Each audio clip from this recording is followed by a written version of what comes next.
Diane, I'm listening to a podcast, Black Lodge Trivia Night. I've never heard so many game aspirations in my life. Hello and welcome back to Black Lodge Trivia Night. I'm Matt. Hey, and I'm Art. How you doing, Matt? You guys will know Art because Art has been single-handedly soloing all of the RPG content while Patrick and I have been out of commission.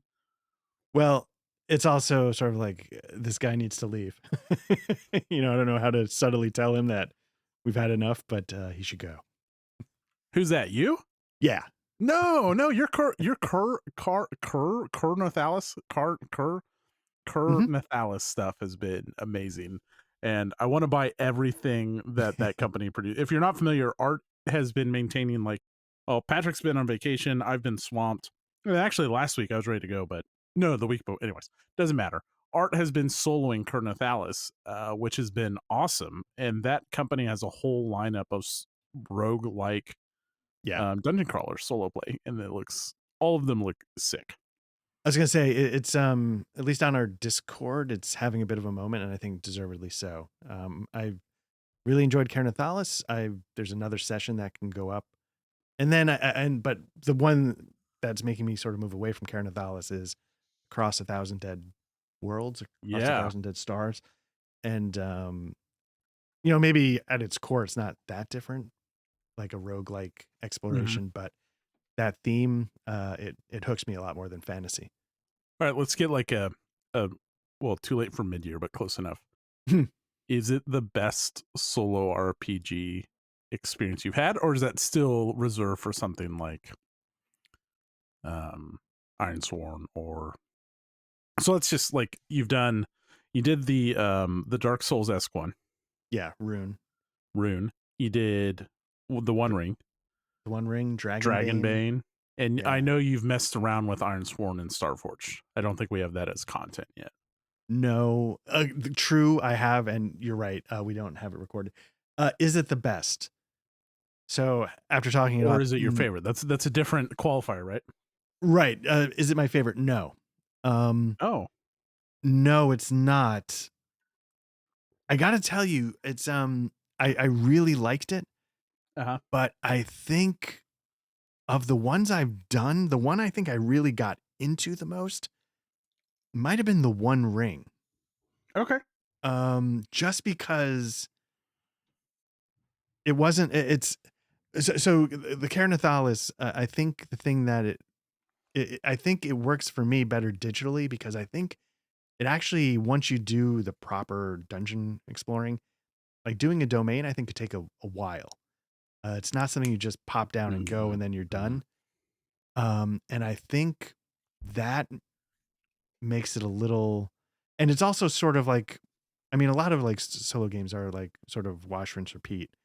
And I think what Dragonbane and the One Ring and what Ironsworn do is they put a lot more pressure on you to come up with stuff, but it also opens everything up wide open. And I think if I were going to do something for a really long time, I think I'd want that sort of expanse. But I will say, for what Nathalis is, I really dug it. Because it's crunchier than your typical solo procedural mechanical kind of thing. It seemed and I was really enjoying it. But yeah, the Across 1,000 Dead Worlds theme is catchy. I'm more sci-fi, so I'm gonna take a look at that next at some point. Well, good for you. We're not playing a sci-fi game tonight. No. But we are playing something that has been on my radar for some time. I bought the original, I think they call it the legacy version of this some time ago, and never picked it up. And then I saw that a deluxe edition was rumored. So we're playing Liminal Horror tonight. Liminal Horror is a rules light investigative horror game, modern horror game. Kind of does away with the whole sanity mechanic, but kind of keeps some of the same framework. We should see some of that at play by the end of this adventure. And it's designed by Goblin Archives. There will be a link down in the show notes. They did an original version. They did Liminal Horror Investigators, which is the core rules for the time being, and they're working on a deluxe edition. And it's gotten a lot of really quality support, and one of its adventures just won an Innie this year. Oh, really? Yeah, which look at that. Guess what we're going to be building up to. So Hot damn. hot damn. We will not be playing that tonight. Well, no. So we're taking. There's lots of really interesting modules. So we're going to start with one module, and at least start there. And whether you engage with that module or not, that's completely up to you. With the intent of making our way into the any award-winning module eventually, nice. if you survive. That's the game plan. Very nice. And I am actually, I think we talked about this with Vase, and I'm a big fan of like, this is the thing I want to run, but I'm going to give you a little bit before. Yeah. I like that. So I'm looking forward to this. Yeah, me too. Had this been a system at all that you had heard of or been familiar with? No, the first time I heard about it is actually when you mentioned it. And again, I've said this before about Blacklight Trivia Night, the fact that I appreciate getting the chance to know a lot of games I never would have heard of. And then I said something very, very crass on the Discord. I think I sort of, in a devil's advocate way, said is sort of Into the Odd, Borg, that kind of rules light, the system you use when you don't care what system your game has. And I apologize. Reading this, it was the first time where it clicked. Really? Yeah, where all of a sudden I was like, I get why you do it. It's not trying to reinvent the wheel. Like system matters, but a lot of systems sort of hang things on the exact same structures. And this is just like, we're going to cut those structures down. This is what the game is going to be anyway, whether we called it fancy names or dressed it up with like tricky rolls, and it cuts right to it. So it gets out of the way. And I've played Mork Borg. I've played Into the Odd. I don't know if I've played any others in this vein that I wouldn't remember, but this is the first time where it clicked. Like, this is why you pare it down, because you get it out of the way, because you have this kind of setting. So I I'm like really it. looking Yeah, forward you to kind of boil it down to its roots. I hope it delivers then, because that's what I liked as well. It still has. So what I'm curious, I want to hear from the end of this, and we're gonna start playing in just a second, folks. I know we've been rambling for 8 minutes, but that's okay. Bear with us. Does it solve the Call of Cthulhu issue? That'll Because be you are interesting. not. There's a module called the Bureau, which is like the control meets Firewalk with me, all these good things kind of merged together, and you are explicitly like investigators there. But otherwise, for the most part, Liminal Horror asks you to be average people. Yeah.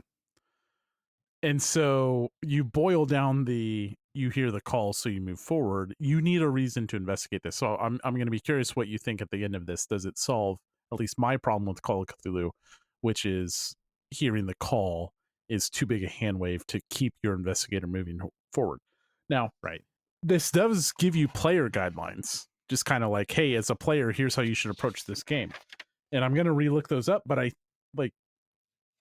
you can run in this game. This is not a game that you're going to try to fight everything necessarily.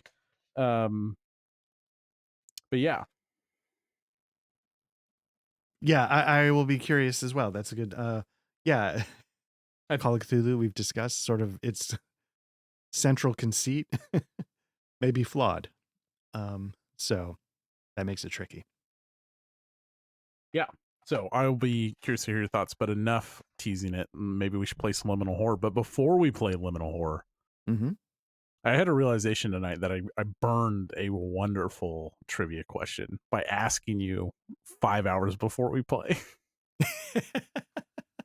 Oh, right. And that could have been a thing where it's like, like insert, picture clue here, like on Jeopardy. Yeah, because I would not have got it. I looked at it briefly and I was like, that looks familiar, but I was like, yeah. Yeah. So do you have a backup? Do you want me to ask a question? What would you like? Why don't you, or well, why don't you do your real one, and then I'll ask the audience so they can play along with what I asked you. There we go. Okay. So I got to tell you, I don't know if I'm repeating questions. So I don't think this is a repeat, but just in case it is, I apologize in advance. Movie Mulholland Drive. Obviously, have you seen it? Tried to watch it once and it didn't do anything. Did you know that it was originally conceived of as a television series? No. Okay. Maybe. Okay. So it was originally conceived as a television series. They were shooting the pilot, didn't get picked up. I think it was on ABC. I forget what. So then David Lynch did what he did with Twin Peaks in Europe, is that he shot some additional footage, tried to cobble together a movie, and released it in theaters. Now, to tie it into Twin Peaks, Mulholland Drive was actually supposed to be a sort of spin-off series from Twin Peaks. Do you know which character was supposed to be featured as the main character from the original Twin Peaks? Audrey? That is correct. Yeah, I think I knew that. I think I heard that before. Okay. And it's kind of obvious when you sort of think about, like, Yeah. sort of the ingenue goes to LA and, wide-eyed, and yeah. So it makes sense as Audrey, but yes, that is correct. There you go. Very good. Okay, so I'll ask, and you know some of these. Where is the real life Great Northern Hotel? At least the exterior, where the exterior was filmed. The interior is different. But the famous shot of the falls with the hotel and the waterfalls. Yeah, it's it's in that town. You asked me if I'd ever heard of it before. I can't remember the name of the town. So we're going to be Begins with an S. playing a few hours outside of Snoqualmie, Washington. There you go. It's a beautiful little town. So I'll go ahead and ask, where is the real life Double R Diner? Do you know? It's not Snoqualmie. No, you said it was nearby Snoqualmie, Yeah. but I don't remember the name of it. Benton. Wow, surprisingly close. North Bend, North Bend. Okay. Washington. Okay. Yeah. Seemed familiar, but yeah, a little bit off. Actually, like, both are worth a trip. It's a cool area of Washington. I don't know, a couple hours. You've been there, east right? of Seattle. I've been there. Yeah, we Nice. we did the hotel, and then we were downtown. I told my wife, I was like, man, I wish we could have gone to the Double R, but I think it's several hours away, and we had to get back for, I think, a Royals game that night or something like that. We were seeing in Seattle, and then we went into this weird ass antique store owner, eclectic as all get out. Yeah. And he was talking about Twin Peaks. We didn't even approach it. And then he started talking about Tweed's Diner, which is the real life Double R. Mm-hmm. And I was like, yeah, I want to go, but it just seems so far. It was like, no, it's only about 30 minutes up the road. I was like, no shit. So we went, and it was fantastic. I had a slice of cherry pie, some coffee. I can't remember. Is your wife into Twin Peaks at all, or is she just she watched the first season. Okay. And she liked it, but she wasn't upset. I don't think she finished the first season. I think she finally just asked me, like, who killed Laura Palmer. And you're like, I said, well, let me begin. First off, let me get the whiteboard. Okay, there's this concept. It's called the Black Lodge, okay? So here's what, you know what? Let me back up a little bit. David Lynch was born in 1956. We have to go back further. David Lynch's great-grandfather on his mother's side migrated to America. That's right. Oh, man. Well, that's nice that, she's like, yeah, let's do this trip and you can go see all your nerd shit. Well, yeah, so we were supposed to see Celine Dion. Oh. But Celine Dion canceled. And I think it was before she had like stiff person syndrome. Oh, yeah. It was before that, and I think her husband, I think it was after her husband was sick, but it was like right after the first round of COVID. Anyways, she canceled, and so I was like, hey, since we're going up there anyways, we should do this as and this. So it was like a compromise. Like, we'll see Celine Dion, I'll drag you along to this obscure TV show fan base. And in the end, you got what you wanted. I sure did. And Celine ruined it for your wife. Absolutely. And then we went to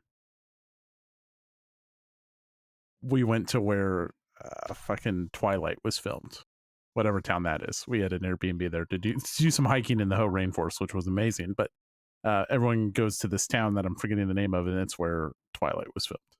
Okay, and is that a was it just good hiking, or was that like, since we're missing Celine, my wife neither of us. I'm a huge Twilight fan. No, neither of us could give two shits about Twilight. Okay, I was gonna be like, I think I should respond politely in case that's true. No. But inside. No. Okay. All right. No. All right. Shall we? Yeah, let's do this. Okay. So we're going to do a little bit of a cold open, and I'll find some dramatic music to insert here, if you will.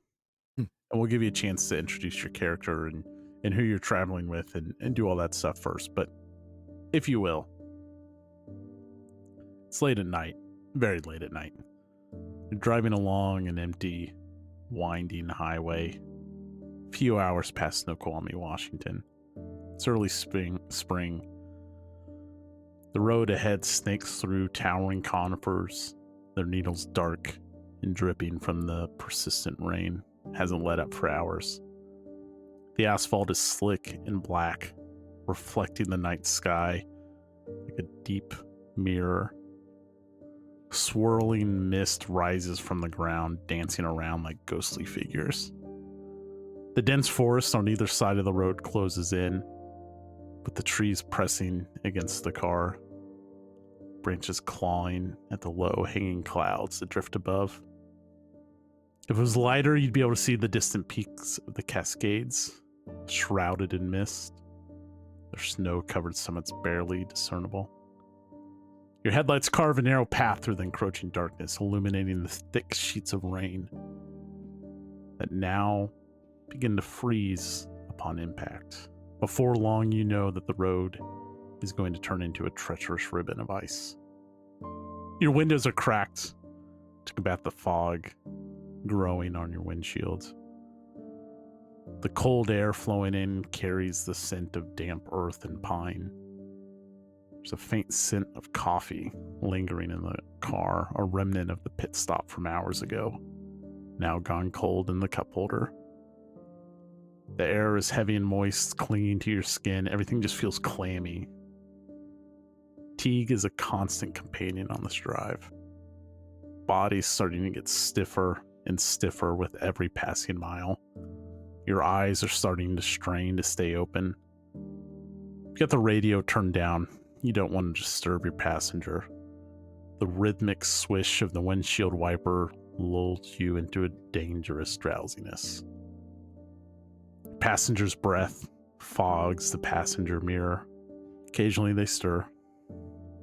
The road seems endless, each curve blending into the next. The eerie silence of the car is broken only by the hum of the engine, the soft patter of freezing rain, and the constant swishing of the windshield wipers. The world is a blur of green and black. The night ahead feels long, the journey stretching out into the unknown, with only the hope of a warm bed and a hot drink at the end keeping you going. You're still a few hours away from your destination, at least, Coldwater, Washington. As you wrap around a curve, you see the red neon glow of a hotel sign. As it draws near, you make out the words Shelterwood Inn Motel. The vacancy sign is lit. Do you stop? Do you keep going? How are you feeling? I think if the roads are icy, I might pull over and check out to see if they've got a vacancy. It's just beginning. As the night temperature has dropped significantly, and as you've wound higher in elevation, it's become a slight concern, but so far you've been able to maintain traction on the road. You said we were heading north, though, right? We're heading further north? Kind of heading northeast, yeah. Okay. Yeah, I think I maybe I pull into the parking lot and then I just sort of assess, like, you know, how much do I know how much further I have to go? Am I looking at like hours, or is it just not too much further? Yeah. So let's say you check, you know, your phone GPS maybe has been on the fritz for a little bit, but now maybe you reach like a little bit of a clearing and it kind of recenters. And let's say you're probably about 2.5 hours outside of Coldwater. I checked the weather app. Does it seem like this is going to keep going? You just said I had GPS on my phone, so I would check the weather. Does it seem like it's going to get worse, the same? You try to pull up weather.com and you just keep, like, it almost connects, right? So you try Google, Coldwater weather, Coldwater, Washington weather, and even trusty Google is still, your GPS is connecting somewhat, but you don't seem to be getting any internet reception up here. Okay. And you mentioned I had a passenger, so it's not just me in the car that I'd be risking if I drive in the ice. Yeah, why don't you go ahead and tell me about your passenger? And we'll get to you in a little bit, but who's riding with you? Okay. Well, assuming, I'm my character, Don Carter, then the person that would be riding with me is a college intern working, doing a semester for credit at our radio station, and her name is Billy Fletcher. Okay. Yeah. So Billy kind of stirs, and she's got like a damp a jacket, like the last pit stop you guys stopped at. You guys got caught out in the rain, like a big downpour hit you guys, and then it kind of petered out, and it's been just kind of this constant, not, I wouldn't say torrential, but just constant rain for the last few hours, and her jacket still kind of is damp and smells of damp air. But she kind of like rolls over, and she leans her head back against the headrest from the window as you stop in this parking lot. Okay. I think I would at least inquire if the motel's got 2 rooms. Yeah. So I'd start by doing that. So let me tell you a little bit about the hotel. As you draw closer from behind the buzz and glare of the neon sign, the shape of the hotel makes itself out. Imagine, if you will, kind of a U shape as you pull in the parking lot. Let's say you're facing due north. On the left side, there's 3 hotel rooms. 1, 2, 3. On the right side, there's 5 more. So on the east side, there's 5 more. And to your north is a large A-frame lobby. And in the middle is a courtyard full of different shrubbery and stuff, and that's where the neon sign is planted, and the vacancy sign is lit. Okay, I would pull over. I'd try to let Billy was asleep in the front seat, right? It's that sort of the... Yeah, I'd assume so. You tell me, but yeah. Yeah. Let's say, she conked out. It's been a long ride. Still a lot to go. I was hoping to get further, but yeah, the darkness, the weather's just not cooperating. I leave her be. I sort of try and get out of the car without disturbing her too much. And, I just sort of look through the window just to see if anybody's in the lobby, and then make my way inside. Yeah. So actually, as you get out of the car, the wind picks up, the rain starts to drive a little bit more, and it before you pull your head up, it slaps against your cheek a little bit, and that freezing rain, it's stinging a little bit, and you think to yourself, man, maybe I made the right call, maybe not. And you look around, and you see 2 cars in the parking lot. You see a black SUV, and you see like an older sedan. And as you approach the lobby, you see that the lights are on. And you're standing outside the front door. And you listen in. And you hear muffled voices. Yeah, I sort of eavesdrop for a little bit just to give him a minute in case, 1, not to intrude, but 2, my sort of natural, field, I'm a reporting field producer. My curiosity sort of kicks in, and I listen for a moment. You listen in, you're not able to make out any of the voices. Like, you just hear a woman's voice, and you hear a man's voice. Okay. So then, yeah, I guess given that, I, started approaching the front desk of the lobby. So, and I'll point out, to the west of the motel is a gas station. The lights are out. There's probably 1 single central light.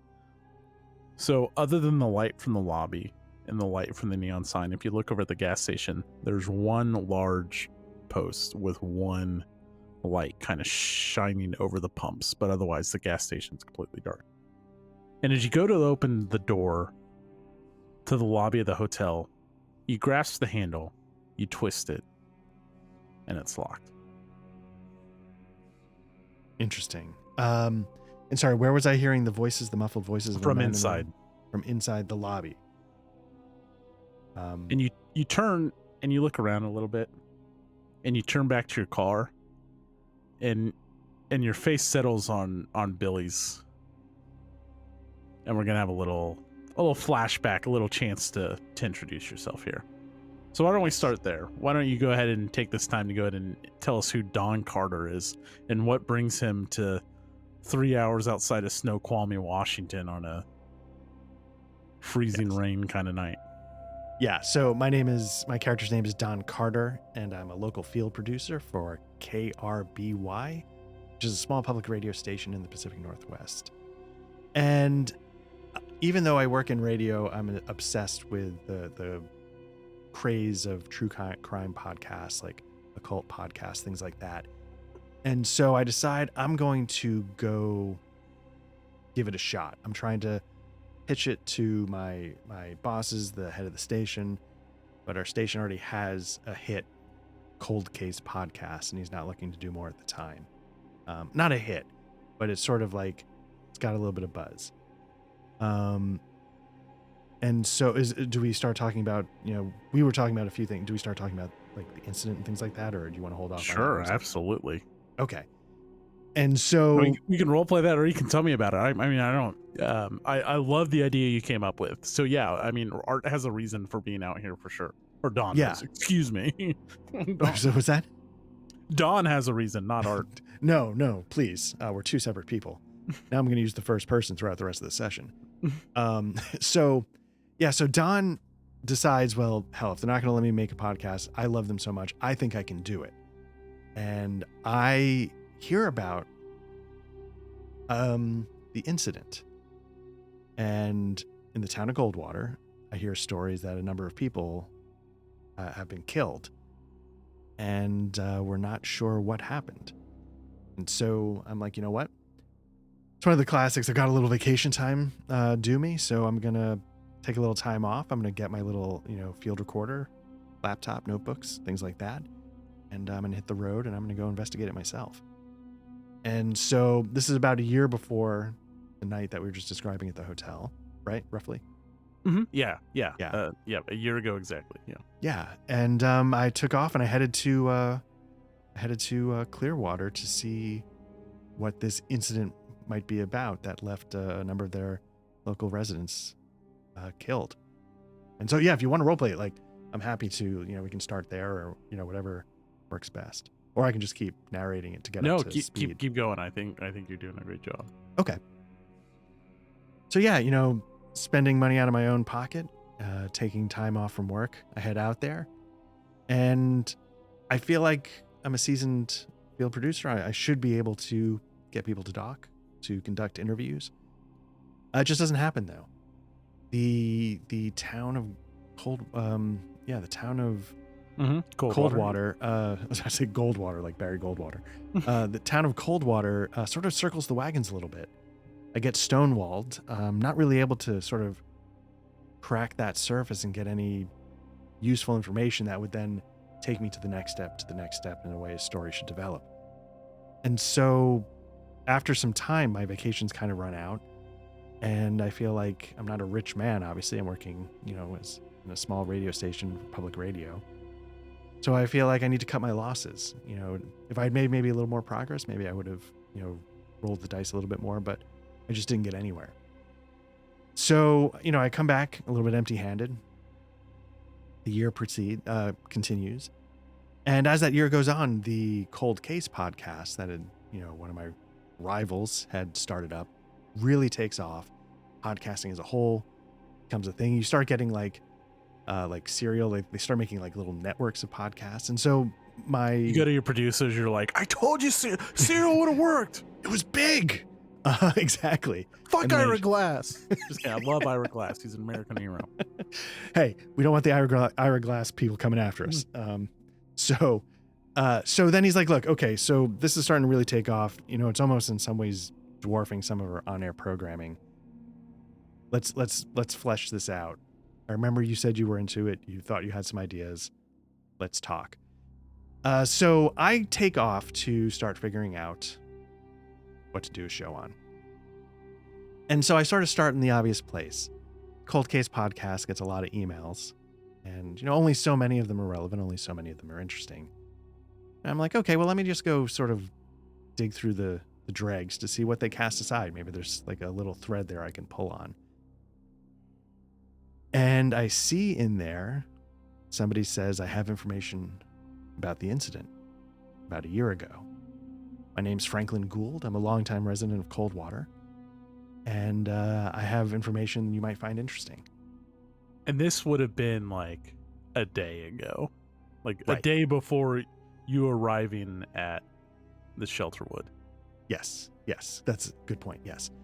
And so I sort of dig into it, and I'm like, amazing. Like, this is the thing I wanted to investigate from the jump. And so I start going through my notes, and so I read the email. Franklin Gould talks about how he has more information about the incident and that people have started going missing in the area around Coldwater. And I'm like, fascinating. Okay. Go through my notes, and I realize I don't have a Franklin Gould in my notes. I never got a chance to talk to him. Okay, that's fine, because again, they circled the wagons. I didn't really make much progress. Not surprising. But when I do a little bit of a deeper dive into Coldwater and the surrounding areas, I can't find any record of Franklin Gould at all. And so that immediately I'm like, hey, Billy, do you have an overnight bag? We're going to Coldwater.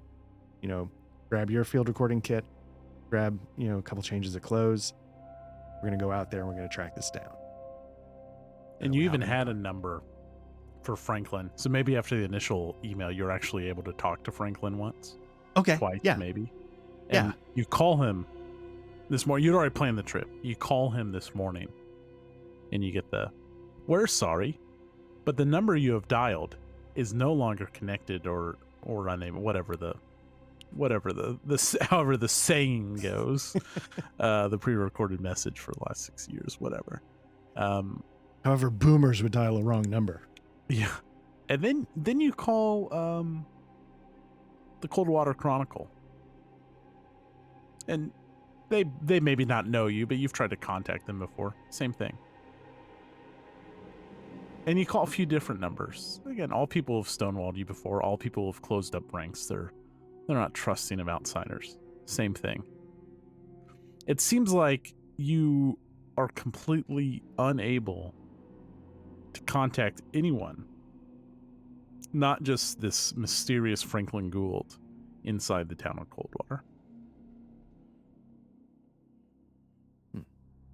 Interesting. So, total shutdown. Mm-hmm. At least as far as calling them goes. Yeah. It could be anything. The phone lines could be knocked out. It's up in the mountains. You know that the roads getting into Coldwater are treacherous. Mm-hmm. It's very, like, right now it's winding, but man, once you get up into the Cascades, Coldwater kind of sits in this plateau almost, but to get up there you wind and you're up above Coldwater Lake on these narrow lanes before you get in there, and it's a little daunting if you're not used to driving up in the mountains. And so if a service goes down, it's down for a while. Got it. Yeah, I mean, my ex-wife doesn't return my calls either, but then I don't let that stop me. So yeah, but at least you're able to connect to her voicemail at 3 a.m. when you right, exactly. When you need to. Sorry, I meant Don. I just slipped into the first person. So, so I'm almost, here's a couple things to know about Don. He's a little, I tend to do this a lot with characters. He's a little petty. He's a little, petty's the wrong word. He's a little jealous, not jellish like relish. He's a little jealous because his counterpart, his coworker, did the thing that he wanted to do and has done it really well. Mm-hmm. And it's not that he feels like he has to beat the coworker, but he believes that he has it in him to do this as well. And so he has a story to tell. Yes. And so he's sort of inspired, like, okay, yeah, you're going to put a challenge in my way. It's just one more thing I'm going to overcome, and I'm going to show everybody. Mm-hmm. Yeah, so I think not getting through to anyone you know, it's a little bit disheartening because this is what happened last time, but this is a little bit different. You know, it's not the circling the wagons, but it's sort of like, okay, let's do this. You know, he takes a deep breath, and he sort of resolves himself to get it right this time. Yeah, and you're even like, you're on Ancestry.com. You're looking for anything for Franklin Gould. You're checking the tax assessor's office. You're on the county deeds looking for anything.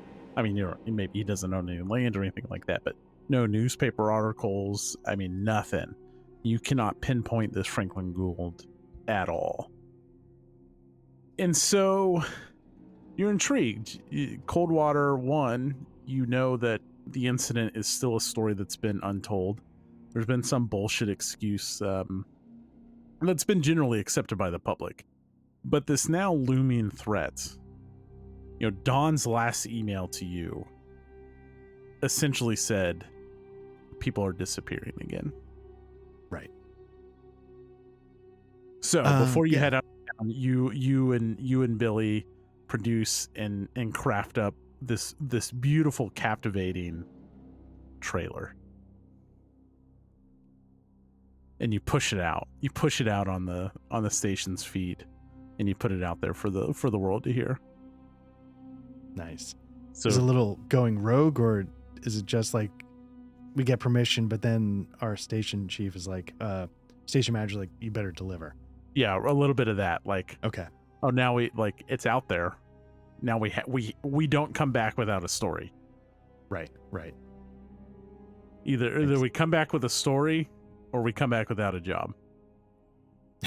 And Billy is just like, what the fuck, Dawn? Hey, and then I still have 2 months left in the semester. I need this credit. And then what I do is I misquote the historical fact about the person who burned the ships when they arrived at shore to prevent people from wanting to go back. I don't know if it was Vasco da Gama, or they mentioned it in the movie Hunt for Red October. So if you could just go reference that. But I sort of misquote whatever that fact is. But the point is still there, where, like, look, when you got nothing to lose, you know, that's what's going to motivate you to get it done and get it done right. You pick up Billy outside of her apartment, and she's like, you're paying for everything. And obviously separate rooms, all my food, snacks. Yeah. And I sort of like make a thing of it. And then I just sort of wiggle the station's card. And I'm like, yeah, no problem. Nice. At first, I'm just like, oh man, this is going to really hurt. But then I'm just like, corporate Amex, baby. Nice. And then they only take Discover. Very good. Anything else you want to say about Dawn or anything? Did you roll your statistics up? Did you go through all the steps of character creation?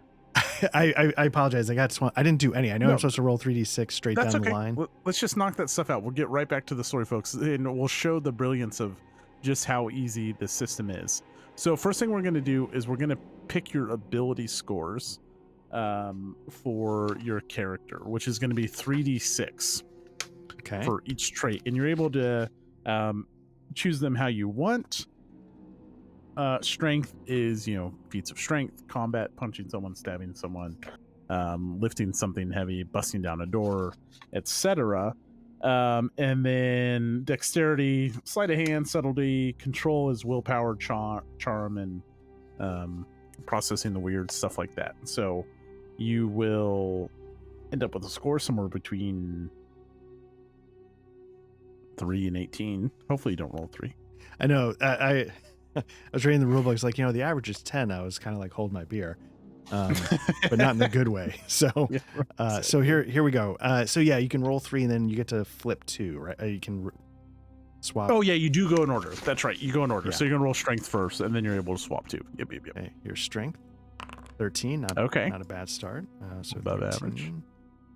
It's a very simple bare bones module. It will, like, if Art makes a strength check, it'll check it above 13, but you do have to punch in both numbers. Yeah, and just because that's a part of your hit points. Once you lose it's not hit points. What does the H stand for? Hit protection. Hit protection. Yes. Yeah. Because I can start. Yeah. Art can take damage to control as well, which represents kind of taking stress damage, things like that. Yeah. 12, also not bad. Could be worse. And this is a liminal horror module, right? It's not like Into the Odd that you're tweaking or anything. No, you can just you're supposed to be able to search the store. There's a link on GitHub or whatever. You just paste the link in to make the module. 15 on control, very nice. 15 on control. There we go. And for swapping, I think I'd rather be dexterous than strong, even though it's not that much different. Control, though, is the one I wanted high. I'm glad. Yeah. Because I'm a reporter. I'm not going to be like, not skipping leg day, bro. So let's swap those. I'm a little more nimble than I am strong. Okay, and roll a d6 for your hit protection. 2. Ooh, not great. Now, with a lot of like Borg systems Into the Odd systems, they have this interesting balance where if you roll poorly, say on your hit points, you get more of something else. But I don't think I noticed that in this. No, there's no balancing like that. Yeah, it's just punch to the face. Yeah. Okay, cool. So starting gear, you have some starting gear from, so we are, I don't want to tell Art the name of the module that we're playing just because it's a little spoilerific, but the particular module we're running does provide archetypes. And so Art did pick the podcaster archetype, which gave you some starting gear. Yes. And do you remember what that is, or do you want me to tell you? I remember... Oh man, a laptop. So first off, well, I can tell you. Why don't you go ahead and roll a D100, and this will be. Oh no, I'm sorry. Roll a D6 and multiply that by 100. That'll be your cash. Yes. There we go. So 400 in cash. Wow. Yeah. Most of that is the corporate. The corporate card, diem, right? It's not me. Per diem. And you have the corporate card for expenditures, but that's got to be your per diem or something like that. Yeah. All right. So then you have a mini shotgun mic. You have everyone gets a smartphone. Yes. And then you have your smartphone tripod. Yeah, and I mean they do make shotgun mics you can hook up to your phone, and phones these days you can make movies on. So maybe that's part of my field kit. Yeah, and your smartphone plays an interesting mechanic in certain situations, which I thought was cool. Like if you're recording something creepy or you're like trying to peek around a corner to see something, like it gives you some like toughness. Essentially, is the best way to say it. Okay, so smartphone and then a tripod. Smartphone, tripod, and then an LED light. Okay. So yeah, basic kit. All right. And then you have your car, right? So like if you brought I don't know, like a hard case to carry in like spare batteries and whatever, like whatever thinks like I'm okay with that, like your car is here. Right. So you're going to have a lot of stuff on you. If you're like, oh, a lot of podcasters would have this when they're traveling, that's fine. And like, obviously you have a change of clothes. You probably have a blanket in the car just for like comfort, things like that. Good. So that's let's see, where are we at next? Can I ask for a sort of a Zoom? Do you know what a Zoom recorder is? Nope. A Zoom recorder is sort of the kind of classic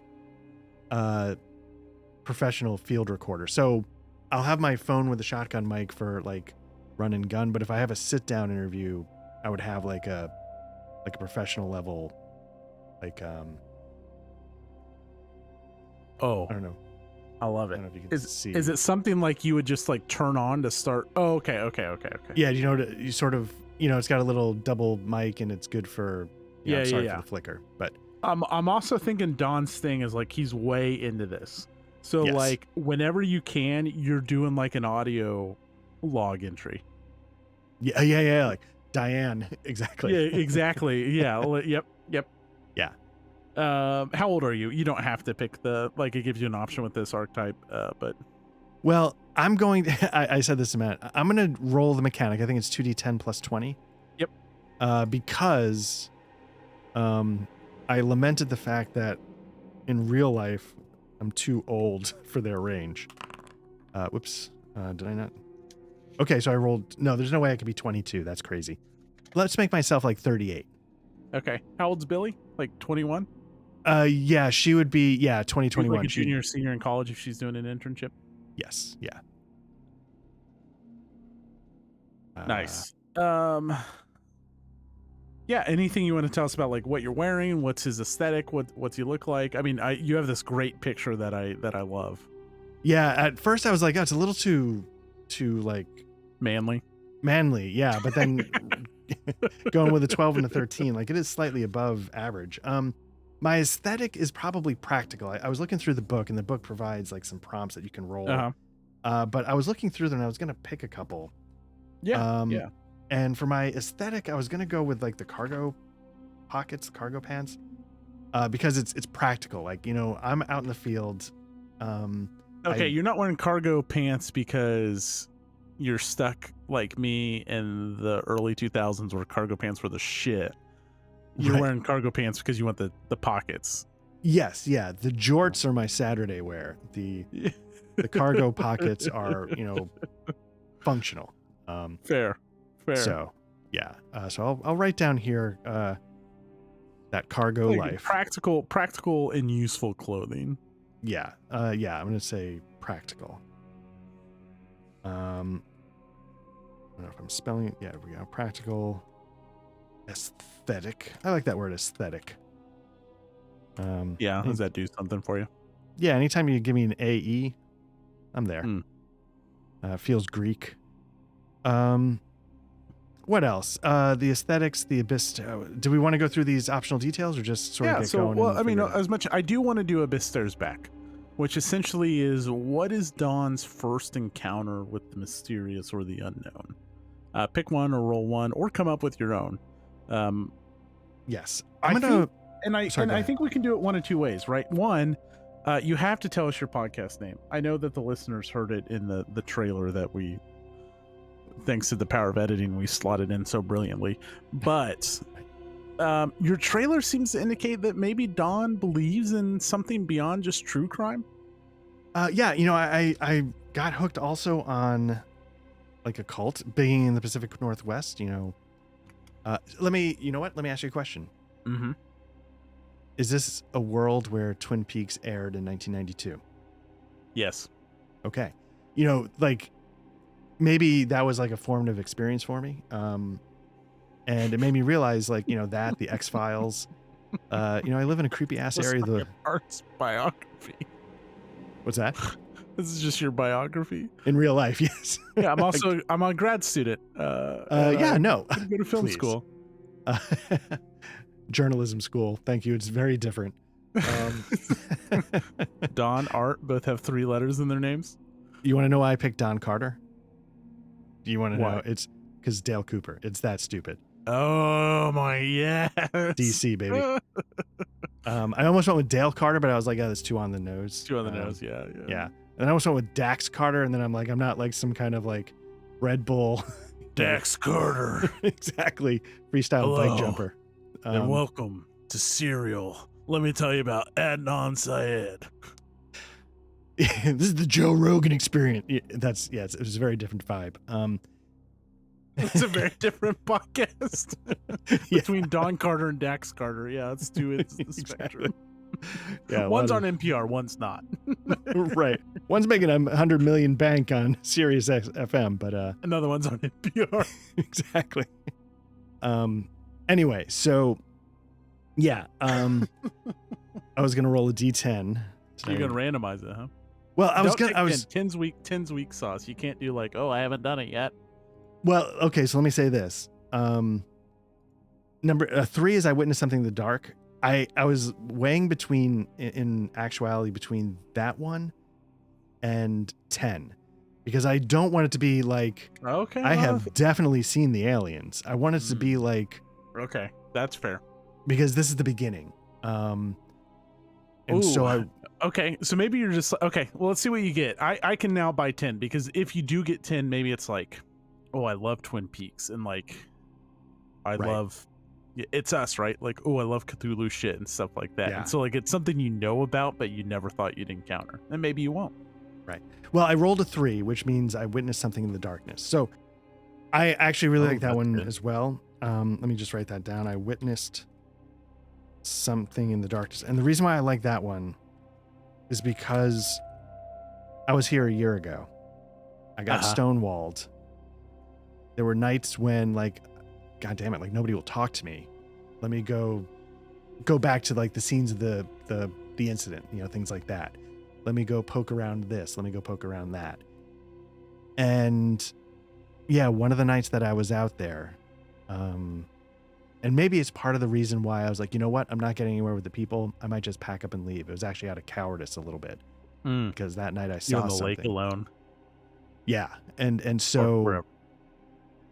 I don't know exactly what I saw, but there was something out there one of my nights, and since it wasn't going well anyway, it sort of convinced me, you know what, maybe this is for the best, and I headed out. And maybe now I've always felt like, did I really give it the best effort? Should I have stayed a little longer? Nice. Yeah. But maybe that's something you saw that night was the tipping point.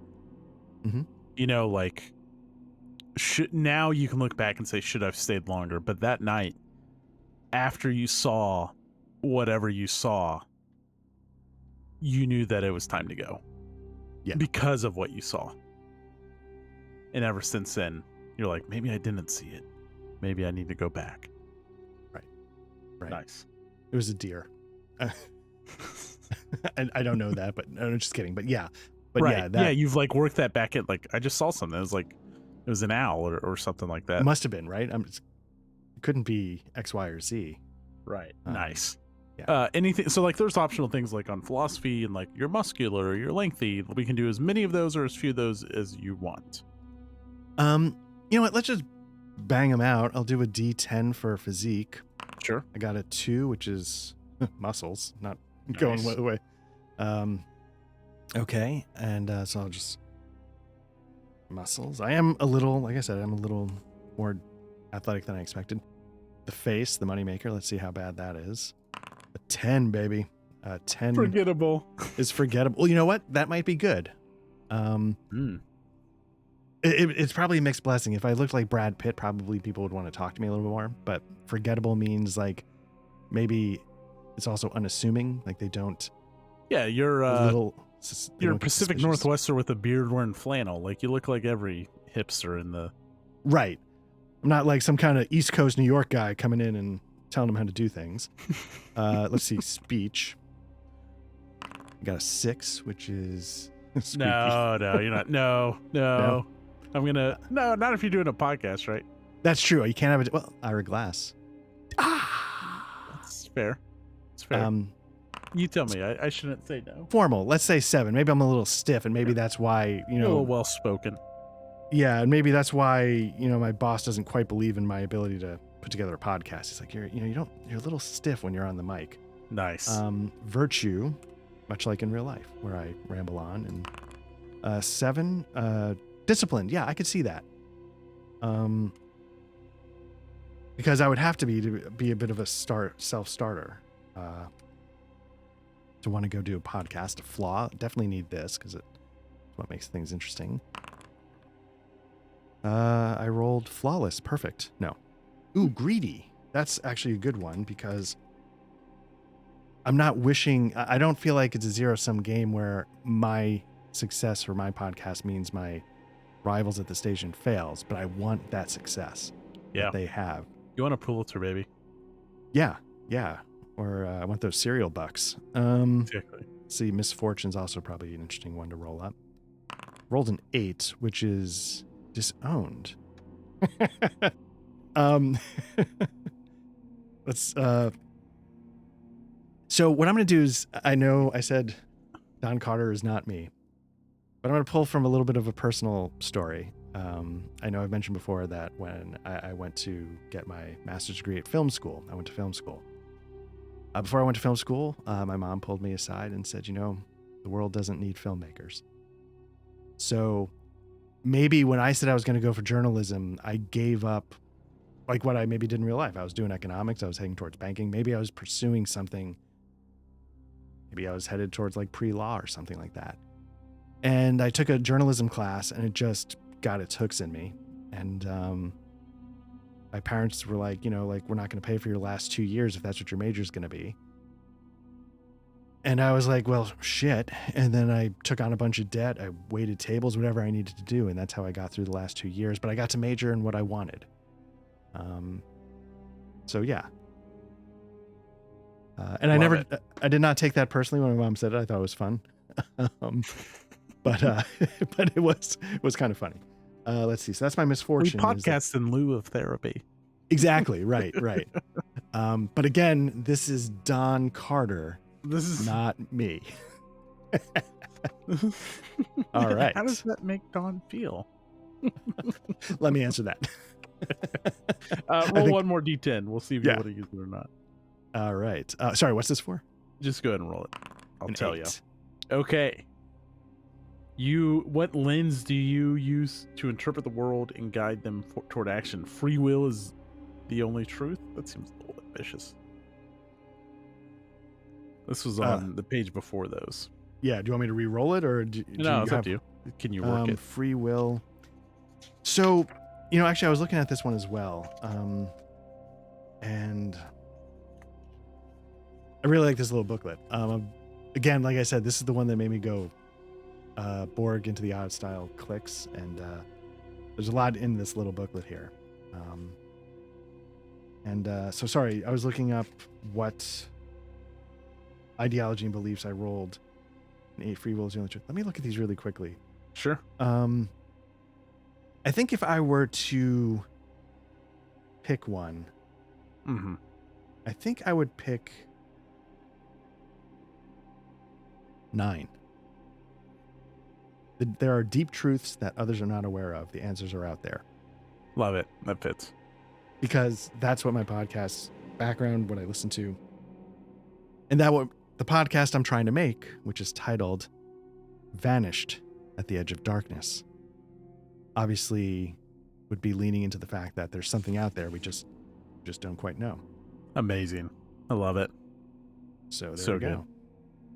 Okay. Who's give me a connection. Who is someone who is significant to Dawn? As a whole, no one. Yeah. Lone wolf, baby. My Dax Carter is a lone wolf. It is Dax. I'm gonna do the weight shit where you actually flip a truck tire. CrossFit. So what I'm gonna do, it's my kid. Oh, okay. Whoa. All right. Young. Let's see. I'm 38, so maybe my kid's like 7. Okay. Did you bring your kid with you? No, definitely not. Kid's mom, maybe, knows I don't make a lot of money and gives me a little bit of grace, but also like I'm not really keeping up my end of what I should be keeping up with. And so sometimes she's like, you know what? You need to rectify some of this before we keep going. Sometimes I'm just too embarrassed. Cool. So yeah, let's say it's a son that I feel like I'm letting down, but okay. Let's make it a daughter. Okay. Yeah. And so so that's sort of how I see Billy a little bit. Oh shit. Nice. So like I'm letting down my daughter in real life, so I'm not going to let Billy down. What does your daughter call you? Does she call you dad? Does she call you daddy? Well, she's like 6 or 7, so it's still in like the daddy. Still in the phase. Daddy. Okay. Yeah. Nice. Might have to bring that in later. Is there anyone else you remember from Coldwater other than this new contact you've established? And that's someone you don't remember, but is there someone that you want to establish as a connection in Coldwater? Yeah. Let's say the only person that ever actually talked to me, even though it was to shut me down, was the local chief of police. And I picture the station as like the chief and like 2 people, but yeah, they have like a receptionist, and there's like a tall, lengthy one, and then there's like a token Right. indigenous One's person named there Andy, too. and the other Yeah. is named. But He's yeah, infertile. I'm sorry, what's that? He's infertile. Right. It's totally different. But yes, when I got to town, that's where I started my investigation, and he sort of like cracked a smile and entertained me for a few minutes before he's like, I'm not going to comment on an ongoing investigation, and sort of just Nice. dealt me out of the game. Very good. A couple more, and then we'll get back into it. We know what's bringing you to Coldwater. It's this investigation, and I think you've already touched on this, but you confirm it. What it sounds like to me, what motivates your character is success, and success with this project that you're passionate about. Yeah, it's sort of like the classic trope in a movie where, like, if I succeed at this one thing, everybody that's important to me will respect me again. Yet to be seen if that's actually true, but yeah, that's yeah. What kind of car are you driving? I'm driving. It's definitely a Honda Civic. It's definitely not from this decade. Nice. So it's like an old stick shift Honda Civic that maybe I've sort of held together. Like, I've got that, old school mechanic who keeps telling me like this might be the one where it's on its last legs, but like the engine isn't leaking oil yet or something. So nothing's catastrophic, but the thing is just, this old stick shift Civic that should have been put down a while ago. Nice. I like it. Okay, that's character creation, folks. I mean, that's it. And we added in a lot of extra detail there, which is great because I love these just prompt questions that help build out and flesh out the character. Don sounds awesome, and I'm excited to see where he goes. Anything else that you want to add or say about Don? No, I think basically just that, despite all of these foibles and stuff that I/Don admitted to here on the mic, it's not that he's incompetent. He is pretty good at his job. Mm-hmm. And he really is, he's got like a determination to him where, because as we described, he feels on some level he can't really fail. So he's definitely willing to put in the time and the work and grind it out if need be. He's not going to be some savant that's going to, do it perfectly right away, but he's willing to, if he needs to stay up all night, if he needs to roll up his sleeves, he can be a hard worker, and he uses that to make up for whatever else. Love it. Okay, good. Should we get back to it? Definitely. Okay, just taking a couple notes so I don't forget. All right. Okay. Here's what I'd say. We stood there, and you had just turned around, and you were looking through the rain, through the windshield, and you were not in a creepy way at all, but you were watching Billy as or just glancing at Billy while she slept in the car. And you kind of snap to, and the thing that causes you to snap to is you hear the very loud call of an owl in the night. Nice. And as you kind of snap to, you look down in your hand, and without even realizing it, you had pulled your cell phone out, and you had the recording software ready to hit record. All right. Yeah, so is it something where I'm able to pinpoint the location, or is it something I just heard it out there and now I'm trying to like, wait, if I hear it again, maybe I can. Oh, I mean, you're kind of in this, it's a little bit of a clearing, but the coniferous trees all around, like, the pines and stuff, you're in the pines, right? Like there's vegetation all around you. Okay, so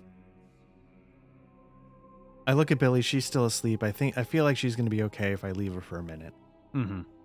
And so I'm I'm not quite sure what direction it came from, but I'm thinking let's try it that way. It seems like it came from there. And I just sort of start gingerly making my way to the edge of the woods, see if I can catch it again. Yeah, maybe you hear it one more time, and then you're able to like pinpoint it, but you're not able to see anything. You hear it. It's a little distant. It's not anywhere close or anything like that. So now you're kind of standing. Let's say you're kind of standing on the shoulder of the road where you pulled in. So you're like right on the edge of the property. You're standing on the road. If we had this framing shot, right, it'd be your silhouette standing in front of this neon sign with this A-frame building and these this hotel is not in disrepair. It is not, you can tell that it's been cared for, but it's also outdated. Whereas it may have been once very nice, even, like a little luxurious, if you even will, but everything's a little dated from the outside, but nothing's like, cockroaches aren't pulling out from under the cracks or anything like that. It is very dark around here though. But you're kind of standing around and you're looking at, and you look down the road and you kind of kick at the highway a little bit and your foot slips. Like it's getting a little slick. Yeah. And you can hear the rain is hitting different, right? It's not just pitter patter. It's as if ice is bouncing off of surfaces. Yeah. So I'm starting to feel good about my decision to hold over, and it makes me say, okay, I gotta really double my efforts to. I can't fail Billy, to get somebody's attention and see if I can rent a room for the night, or if not, can they tell me where the next hotel is, if it's even possible to get there. So I go up to the door. I've done the thing where I didn't see anybody inside. I've done the thing where I thought I heard voices. I just start like rapping on the glass. Boom, boom, boom, boom. Yeah. All of a sudden the voices stop. There's lights on inside. You can't see inside. Either there's curtains or just how the windows are set up, but you don't see anyone. Okay. The front door is locked, but a long pause goes. And all of a sudden, after, I would say, a couple of minutes, thunk, you hear the deadbolt flip over.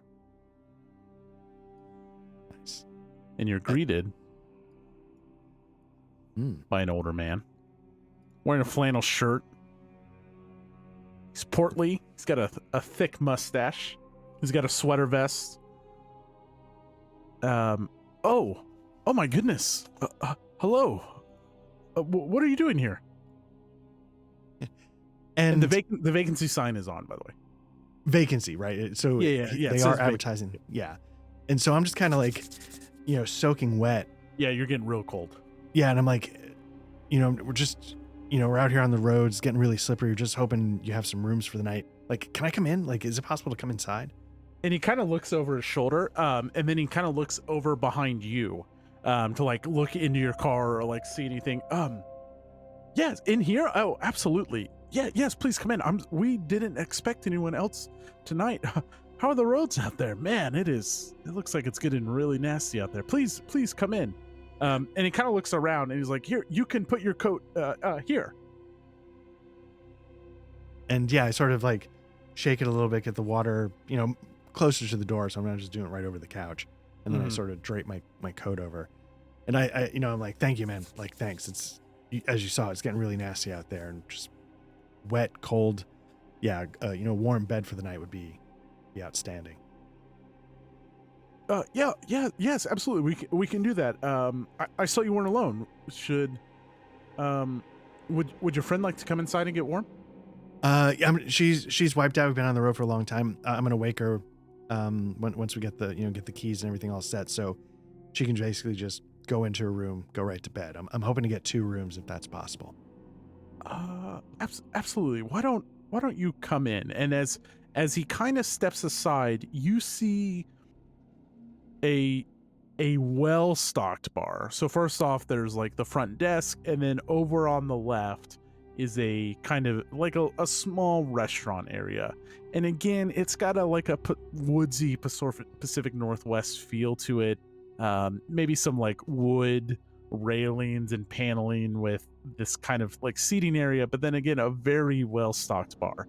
And there's a woman sitting at the bar, and there's a man who's appears to be dressed as a priest, kind of dabbing at a stain on the carpet as you look over there, and you're kind of like looking around, like you're brushing the water off, and you see these people.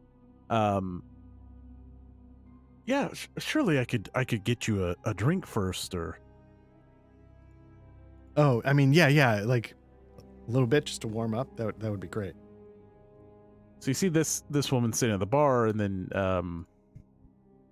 yeah, you see this gentleman, and he's dabbing at a stain, and he puts you at the far end of the bar. So, and he kind of looks around a little bit. What'll it be? And I look over you said it was pretty well stocked. Yeah. And yeah, you know, I probably have like a go-to kind of cheap scotch. You know, maybe, you know, being a journalist, the Edward R. Murrow vibe, part of that runs through me, and I'm like, yeah, and I pick one off it's not fancy, but just like a Macallan 12, 10. I don't know, 10 would probably be a little cheaper. Yeah. McClellan, and he says McClellan 10. Yes, and he kind of dabs through, like, you know, there's the well, right? And he's like going through those, and he's like, now he's over in the tequilas and stuff, and he's going through, and he finally finds it. Right. Oh, here we are. Yes. And he gets a pint glass, and he pours at least a double in it. Would you like that on the rocks, or just a splash of water? And okay, just before, once this starts happening, like, again, like, obviously the investigator starts to kick in. I'm not going to stop him. I'm not going to be like, oh, don't you know this is the wrong glass? Mm-hmm. I'm just letting him do his thing because I know, like, something's really off. And I just want to see. I'm going to take it in. I'm going to observe. I'm going to let them do whatever weird stuff they're doing. And I'm going to see if I can sort of make connections in my head as this goes on. Okay. Are you saying anything to anyone else? No, maybe like as he's, you know, because it takes him a while to find the drinks. I sort of look over my shoulder at the others and see and, you know, he's still dabbing the stain. I'm just sort of trying to get an eye on, you know, is that blood? Can I see what it is? Yeah. So first you look over at what I'd say, like, kind of the businesswoman is, she's wearing a crisp navy pantsuit. And she's looking kind of forward, just like at the bar, and out of like the mirror, like, let's say it's like a mirrored bar, right? And out of the corner of that mirror, she catches you looking, and she just gives you like a kind of like an annoyed look. And you turn and you like pivot in your swivel chair. Well, and I'm assuming the gentleman who greeted you, he my name's Otis, by the way. And so you know that Otis is making your drink, and you turn and you pivot, and you see that this gray-haired and well-kept priestly fellow, with wrinkles revealing years of deep smiles, and he has the whole clerical collar and stuff like that. He does not have the name badge. It's just the photo I use. I just noticed he's got a name badge. Hello, my name is Father Fred. He's dabbing at kind of like a burgundy stain on the carpet. Yeah. And you pivot around, and you see that Otis has the beverage gun for water and soda, and you see him shoot something very clear but something very fizzy into your scotch. Just a splash, and he sets it down in front of you, and he kind of drums on the countertop. Yeah. Should I make something for your friend? Something to warm her up? You know, if you could get a pot of coffee going, that might be helpful. Coffee. And he opens a few cupboards, and then it's like right there on the countertop. There's like a Mr. Coffee. It's not like an industrial thing, right? Just enough to make a pot. Oh, yes. And he kind of stands there for a little bit, and then he flips open the lid, and then he finally like opens up like maybe like a little bread box to the side where they keep some locally roasted coffee and stuff, and he starts making a pot of coffee. Okay.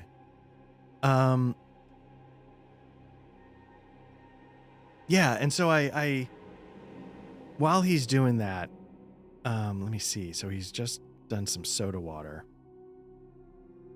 So yeah, so I sort of take a sip of it's a scotch and soda. It's not the worst thing in the world. Right. He didn't like squirt Sprite or like Right. Mountain Dew in there or something. It is just like soda water. Yeah. And so I just sort of like, while he's doing that, I'm like, may I? And I point to some things vaguely behind the bar. And do you mind if I, leaving it a little bit open what I'm going to do, but I'm sort of indicating like, can I grab something from behind the bar that's right there? Oh, sure. And he kind of like steps back away from the coffee pot, like, sure. Okay. And what I do is I grab one of the towels that they use to, wipe glasses. Uh-huh. I grab a pitcher and I grab the soda gun and I start filling it with club soda. Okay. And then once I get, I don't need like a ton. I just need some. Oh. And then I take the club soda over to the stain and I'm like, Father, let me give you a hand with that. And his face just fills with a smile. Oh. How kind of you. Yeah. And then I turn back and I'm like, does this place have a kitchen? To Otis. Yes. Absolutely. Could I whip something? Ding. And the door chimes. And he finishes his thought. He pauses for a second. I would love to make you some dinner. And he disappears into the back. Doesn't really take your order. Okay. Sorry, go ahead. And in walks someone. So the door is unlocked, like the front door has opened. And this younger gentleman wearing a sheriff's deputy outfit steps in. And he just starts talking as soon as he comes in. Yeah, I got nothing. Must have ran off. We'll deal with it. Oh. And he just stops as soon as he sees you. And the woman at the bar is just like shooting daggers. And, and I'm sure, I'm sorry I'm not introducing these people, but the father across from you introduced himself before this, says, oh, I'm Father Fred. And Father Fred is still wearing this like bright smile. And he's just like, but you can tell he's just like looking at you to see how you react to this guy walking in. Yeah, I don't have any issues one way or another with police officers. Sometimes they're valuable, sources of information. I try and approach them transactionally. Like, I want you to get something for giving me the info. But I'd like to get the info from you. And so what I do is I sort of say, just a second, Father. And I again, because I'm not going to interrupt them. So I sort of look at him for a second and sort of size him up a little bit. But then I sort of go behind the bar and I look for like the fridge where they keep the limes or whatever. And I open it up and I looked at, and some of the other fruits or whatever, like the mint for mojito, whatever they might have. And I look to see if they have any baking soda to keep the refrigerator fresh. Okay, so first things first, you open, like they have the bins, they have limes on the bar. Okay. And they are...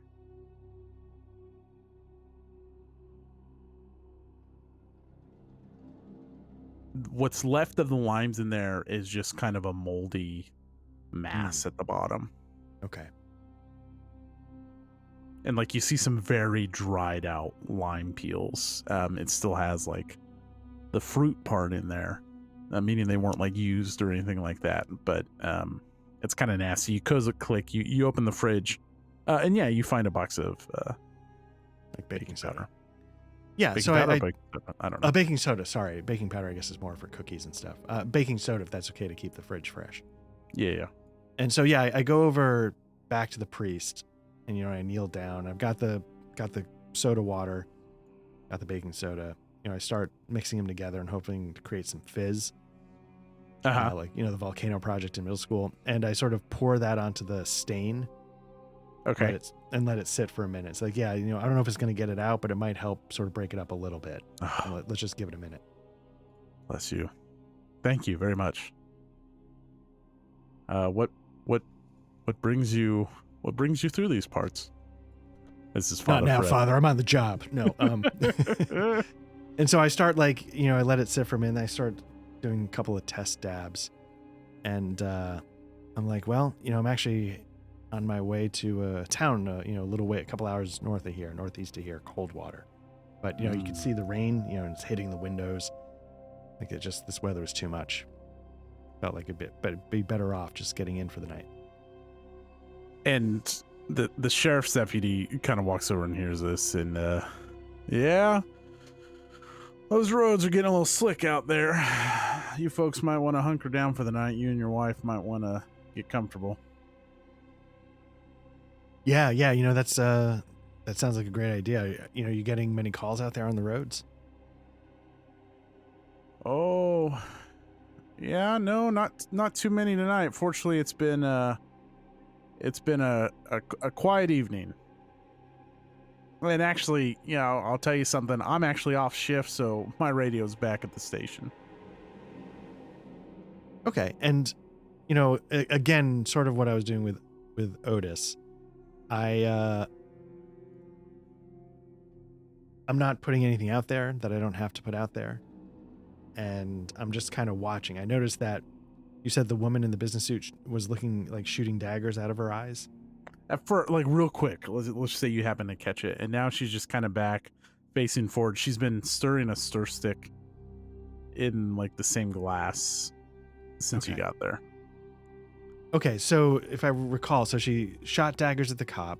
She looked at me weird when I came in. She's just like annoyed, like yeah, which seems like you know, it's interesting that there's this older gentleman, you know, on his hands and knees cleaning the floor, and she's just like whatever.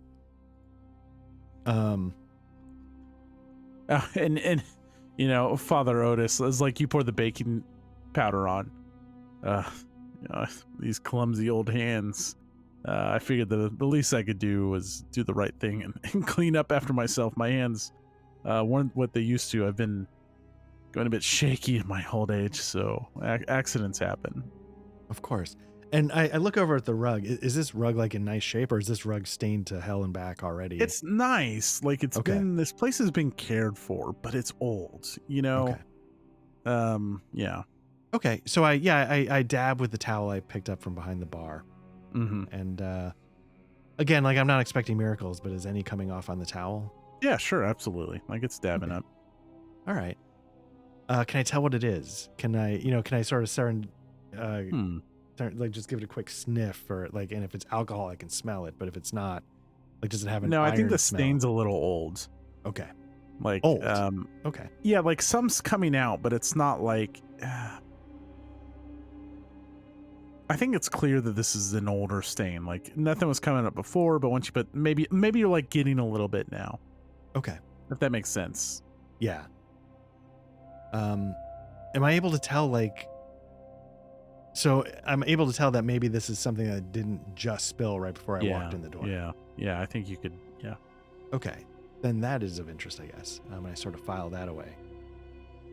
When it comes up, is it like deep red? Is it that burgundy you were describing? Okay. All right. And yeah, so I say, you know, Father, why don't you have a seat? I'll see what I can do with this, but you know what? Sometimes there's nothing you can do. Oh, thank you, young man. Thank you. And he kind of slides into one of the booths against the walls. Okay. Does the woman react to the priest? Like, she's been annoyed at everybody. Is she sort of giving him an annoyed look as like, you just ruined the rug, and you know, that kind of, or is it no reaction? Or no, she's just facing forward still, I'd say. Okay. Yeah, so I sort of like, I put the, you know, the damp cloth on the stain. I'm like, yeah, I'm just gonna let this sit there for a second, see if it soaks anything up. And I sort of stand upright, brush my hands off, and head back over to the bar where my scotch and soda is. Mm-hmm. And the woman at the bar, she turns to you. Just you tonight? And I look back over my shoulder. She's heard the others, right? But yeah, no, my my assistant's in the car, finishing up a nap. I'm gonna let her sleep until we have the rooms ready, and then hopefully she can just go right to bed. And Otis has been gone for a while. And yeah, I sort of like. Oh, sorry. Go ahead. This is. Well. And she just just sucks on her teeth for a little bit, just like. Okay. Is it the classic kitchen door? Like it's got like the two little like small circle windows that you can kind of peek through. Yeah. I sort of crane my neck a little bit to see if I can see through the windows. Father Fred, don't rush good things. And I'm like, oh yeah, have you been here a bit? Have you eaten? Is it good food? Oh yeah, I'm an out of towner myself. I'm semi-retired, but they needed a priest down at the parish down in Coldwater for a few weeks, and well, I'm heading out. So nice, fellow traveler to Coldwater. Very nice. When are you heading out? No, I'm leaving. My assignment is done, so I'll be leaving in the morning as soon as the roads dry up. Going the other way then. Mm-hmm. How long two were ships passing in the night? Yeah, and I sort of laugh too much, Yeah. And I laugh naturally. Yeah. So I ask him about how long was he sort of filling in Coldwater. I've been here for a couple nights now. Must have gotten in. Let's say it's Thursday, maybe. It's like I got in on Monday night or so. Taking my time, enjoying the scenery. But I was there for 3 weeks. 3 weeks. Oh, very nice. I've been to Coldwater once. It's been a little while since I've been there. I thought it was a lovely town. How did you find it? Oh, the people were wonderful. So friendly, so open, right? A welcoming. Oh, Atlanta welcomed me as if I was one of their flock. And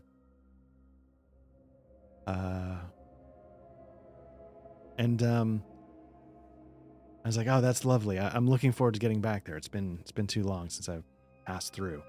And where are you heading to next? Oh, I'll probably work my way down the coast.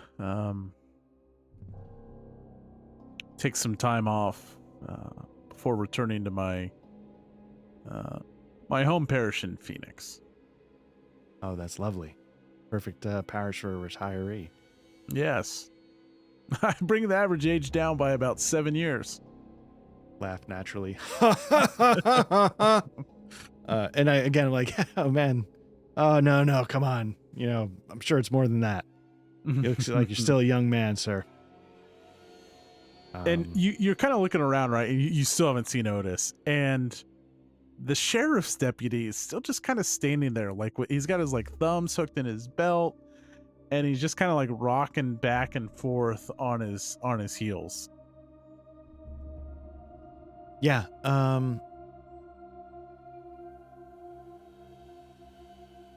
I spin around on my, if I can swivel on my bar chair, I was face to face, looking across the bar with the father, and maybe I sort of, so we're still next to each other. Facing opposite directions, so I could still talk to him if I wanted to. I'm not being rude in any way. And I just sort of I watched the police officer for a little bit, but I'm sort of moving my head around and coming back to him as I cross. And I was like, oh, it's kind of architecture. It's and I just say something banal about this kind of 50s architecture, the A-frames. It's not in fashion anymore, but I've always loved the style. Something stupid that doesn't mean anything. Mm-hmm. My specialty. But I just keep watching the police officers. I sort of dart around the room. And all of them are just kind of like, yeah, well, it's one of a kind. Someone says something dumb like, don't make them like they used to, that type of thing. Mm-hmm. Yeah. And so one of the things about being a reporter is that you sometimes make people uncomfortable. So I'm not going to get shaken by them all sort of like... Yeah, they're uncomfortable, but you're not. Right. Like, it's one of those things like, I can be uncomfortable all day, man. So if you want to sit there and try and make me wonder where Otis is, I'm not going to wonder where Otis is. Nice. This is on somebody else to break this situation up. I'm not going to be the one to do it. And so I just keep sort of looking around, and then I stand up with my drink and start like sort of, touching like the wood columns and like, real redwood or whatever. Again, stupid things that I... Right. But I sort of like inspect, I just complimented the architecture. So now I'm going to sort of walk around the room and, the log cabin kind of feel to it. But I'm going to look like, there's if that's the check-in desk, does it seem to have a lot of keys, or is it only like 4 rooms? Are there keys on the hooks? Oh, nice. I start taking in information. Hell yeah. You do that, and you see the key wall, right? Boom, boom, boom, boom. And there's, let's say there's 5 keys on the wall. And you look around and you notice like just a small film of dust on some of the stuff, even some of the areas you wouldn't necessarily expect. And you walk over to the reception desk, but as you do so, the doors of the kitchen swing open, and Otis steps out, and he's got two like red baskets with burgers and fries. Okay. And he's like, well, I hope that's coffee's ready, but these burgers should do a good job of warming you up. And I'm like, oh, really appreciate it. Yeah, give me 1 second. I'm gonna go grab my assistant. She hasn't eaten since lunch. She might be up for some of this. All right, you don't want these to get cold. And so I go over to the door, and I open it, and it's one of those things where like, did I park pretty close to the door? You tell me. I would say yeah. Okay. And so I open the door and I'm holding it open, but I'm sort of stretching out as far away from it as I can. And I start sort of yelling to Billy in the car, but I don't let the door close behind me. And I start yelling, hey, Billy, hey, come on in. We got some hot food. There's some coffee. Come on in, warm up a little bit. I'm trying to wake her up but without going over to the car. You do notice in the parking lot that there's an older style, like sheriff's deputy car. Nothing like new or anything like that. It's a little dated. Okay. That's pulled up. Anybody in there besides? No. Just it's empty. And Billy wakes up, and she rolls down. Do you still have like manual crank windows? Definitely. Dawn, where are we? I'm freezing. Did you leave me in the car? Yeah. You were asleep. I didn't want to wake you up. Come on, get in here. There's some hot coffee. You'll warm up. Get inside. So she pulls the hood up on her coat, and she rolls up the window, and she grabs her like backpack, right? And she opens up and she runs across the little bit of the parking lot, and she's standing right there. Before she goes in, she goes, Dawn, where are we? What are we doing? And before you can answer, from the tree line, you just hear this visceral, guttural from the woods. I'll do a better monster growl in post. Yeah, we'll get one clean later. Yeah. Growl normally. Have you ever seen the thing where it's like exhale all of your air and then try to scream. Ah! Like you can't do it. Yeah. You know Like, what? just do that. I'm gonna do the cinnamon challenge right now. That's where we'll fade to black, by the way. Cinnamon challenge, yeah. Like, oh god, I'm gonna die. So legit fading to black there? Yeah, we'll fade to black. Yeah. Very nice. Very nice. Let me say a couple things. One, is spooky season the best season? It sure is. As you can see, like Belichick said in formal wear, it's actually kind of chilly here. We're getting a little bit of a cold spell. So yeah. Second thing, is this kind of setting? I mean, I know like there's 150 billion fantasy settings, but is this setting kind of the best setting for RPGs? Yeah, I'm having a lot of fun with this because, and I knew this about the adventure going in. I knew that it's social interaction heavy, and then just the whole premise is really cool. And I was worried about it because there's not a lot of actual plays for this particular scenario that we're running out there, but it seems like such an interesting concept. You're thrown into this hotel in the middle of the night, and what's really going on there, and you probably don't want to be there, right? You'd rather be somewhere else. You're not at this hotel by choice, is what I'm saying. Yeah. I feel like spooky investigation might be my favorite kind of RPG. Whoa, really? Yeah, almost like sci-fi is really up there, but like when I ran Vaesen, like I can't part with my Call of Cthulhu because as much as we've discussed, how we broke up with it, like there's such a pull for the concept. This has been a great setup. And again, like this is the thing, right? Like with Cthulhu, we would have been doing dice checks. For certain things. This, notice, and you like. Right. Did you notice that he didn't know where the coffee pot was? Like, right. But instead, you just get that out of the way, and you just act and do that, and you role play that, and then it's on the player to like notice it, right? Like you have to give them the prompts, and so. Yes, and again, that's kind of why like it took this setting that I genuinely like, the spooky investigation setting, to make me realize like, man, just get out of the way. It doesn't matter what the checks are. System does not goddamn matter. Clues. Yeah, and but it's because I think a lot of people would consider, say, like a PBTA rules light, but it's not light in the sense, like this is light in the way that it just completely gets out of the way, and we didn't roll a single die, I don't think, the whole adventure. But like PBTA, I feel like there's because it's so much like jazz, like like you tell me what the story is, blah, blah, blah. And it ends up, it's hard, to do PBTA. And sometimes I like that. Right. It's not a bad thing. I like the back and forth sometimes, but if I'm in a mystery, I can be pulled out of that mystery.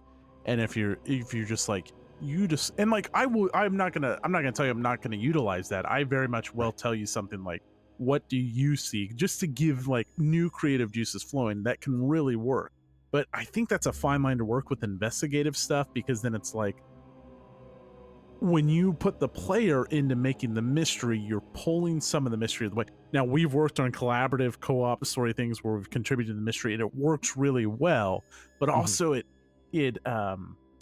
discounts it a little bit to me. So I want to be like careful of that. So you're right. Whereas PBTA, where everyone's collaborating, the players are contributing and stuff, this you just gets out of the way and lets you tell an interesting story. And I don't know how much you looked at like the scenario design for Liminal Horror. It has this concept of a doom track. Okay. And it's not like these awful things are happening. It is, this happens, then this happens, as ways to keep the story moving forward for when an investigator gets stuck, just to increase tension, just to keep things moving.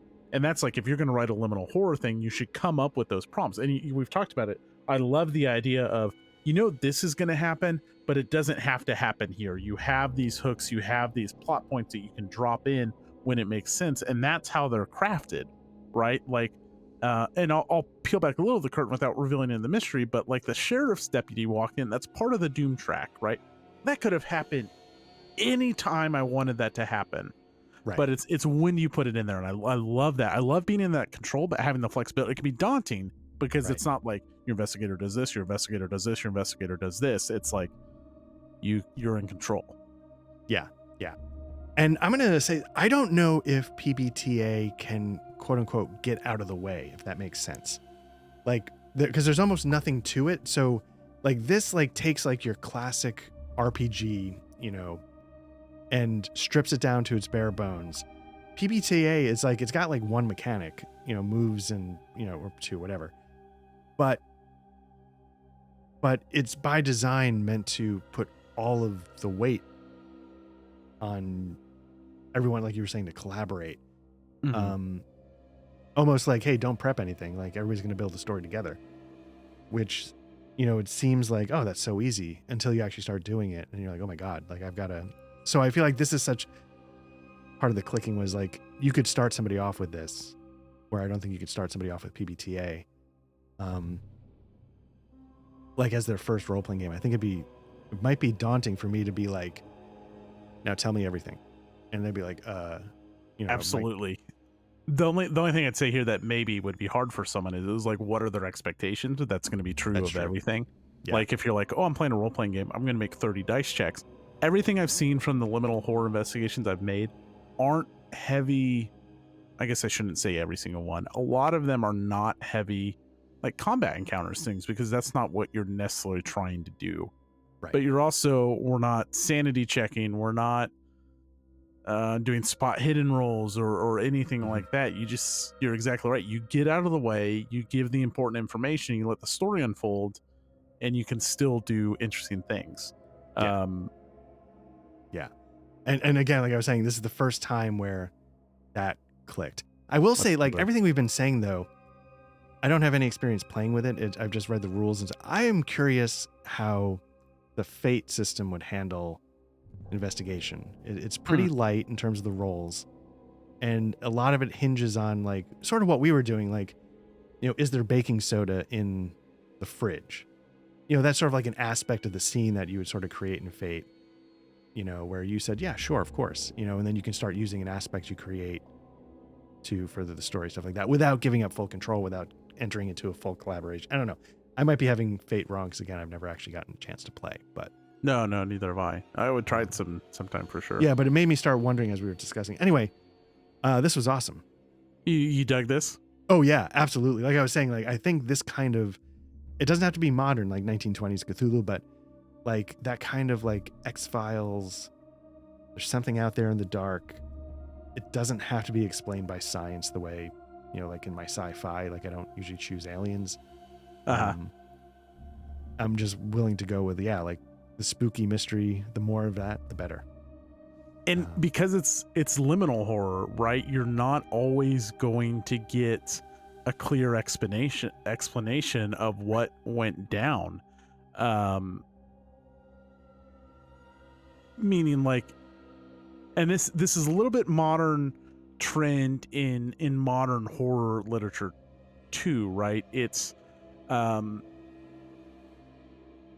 sometimes you'll read a horror book and it's very clear this ghost is haunting this area because of this, but now it's like this modern thing where it's like it's not explained. Right. And it's this fear and mystery and horror of the unknown where, and I had to look up the actual definition of liminal, but like it's transitional, right? It's between this. And so I assume what it means by liminal horror, it's like it's in this boundary of what exists in our world and what doesn't exist in our world. Yeah. And so I guarantee that at least for this, you're not going to, it's a little Soulsborne-y, right?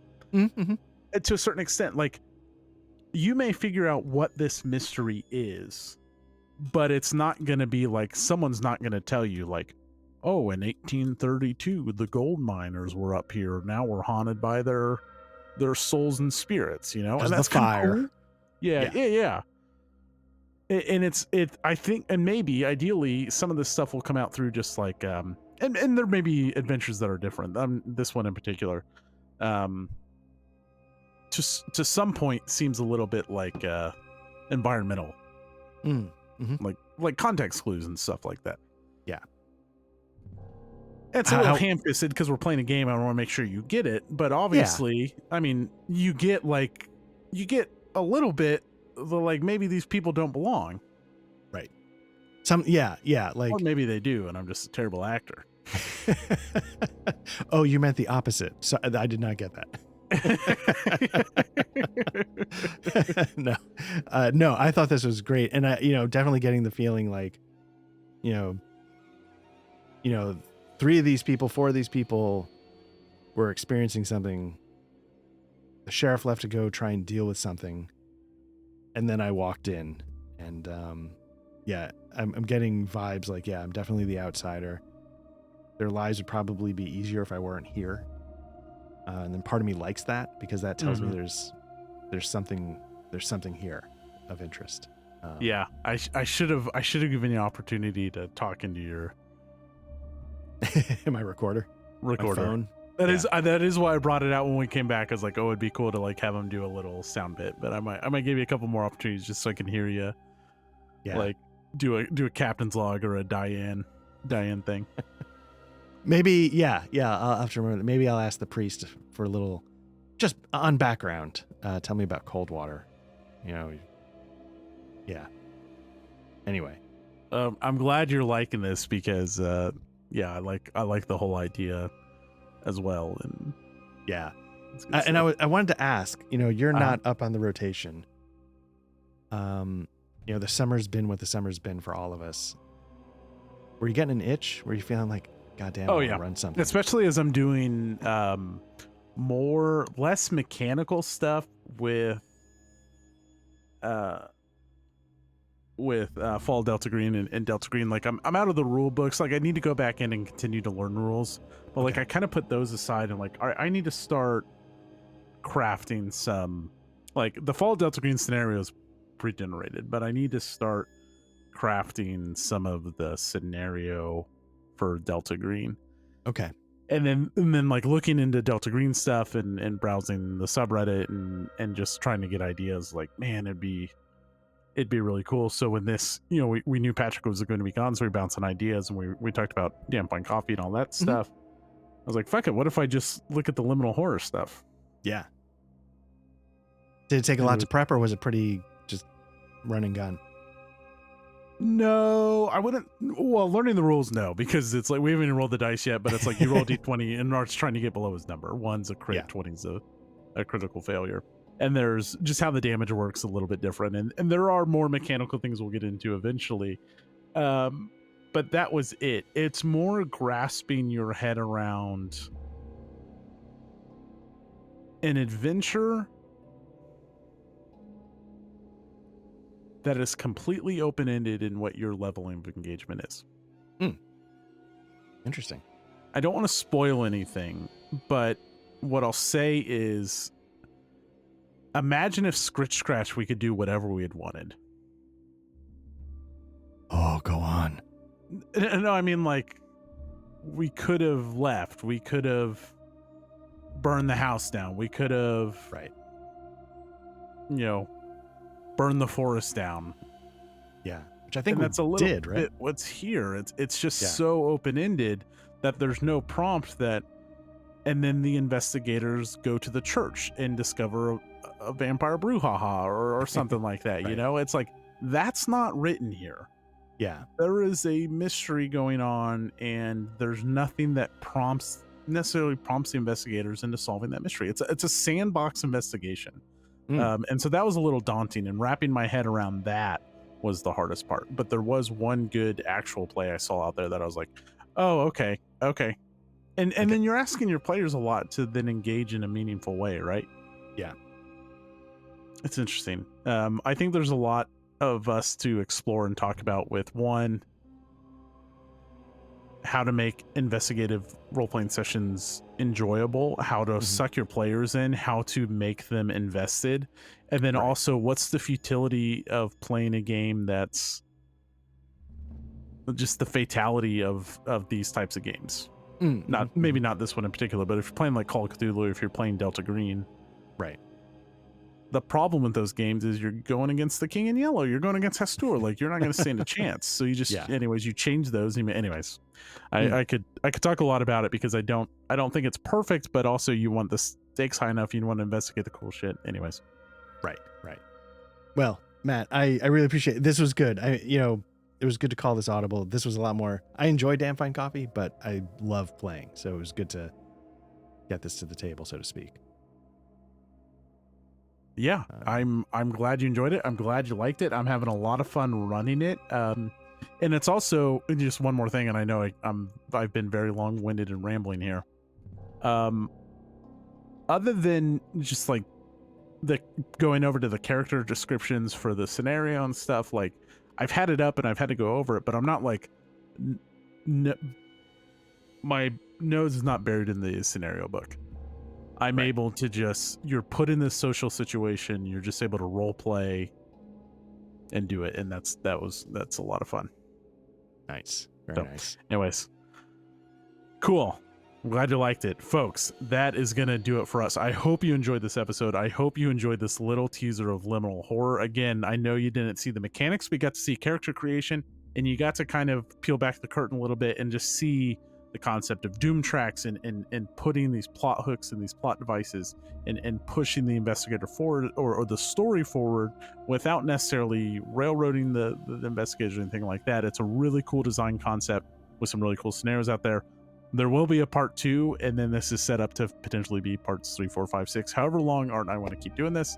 Hope you enjoyed it. There will be links down in the show notes, this scenario, as well as Liminal Horror Investigators down below. If you want to come talk about Liminal Horror or Carnathalis or anything else you want to come talk about, the best place to do that is down in our Discord. You can find a link down in the show notes. Pop in, come introduce yourself. It's a good time. Very nice. Thank you very much, Matt. And yeah, can't wait to try this again. We'll talk soon. Yep. All right. Good night, everyone. Good night.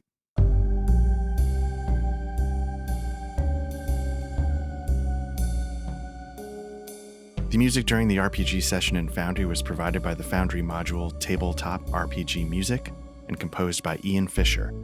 You can find his Patreon at www.patreon.com/tabletop RPG music, all one word.